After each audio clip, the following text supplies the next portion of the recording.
السلام عليكم ورحمة الله تعالى وبركاته، متابعينا الأوفياء للرشاد الذهبية، إن شاء الله تكونوا بخير وعلى خير.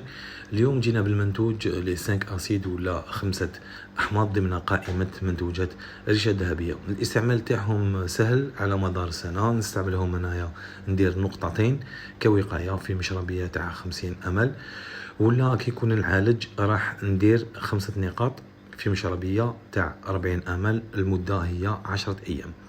الأحماض هذه نقدروا نمزجوها مع دي زونتيبيوتيك على ريسبكت. ما نقدروش نستعملوها مع فيتامينات، يعني تستعمل وحدها كوقاية، ولا نستعملوها مع انتيبيوتيك باش نرونفورسيو الانتيبيوتيك خاوتنا.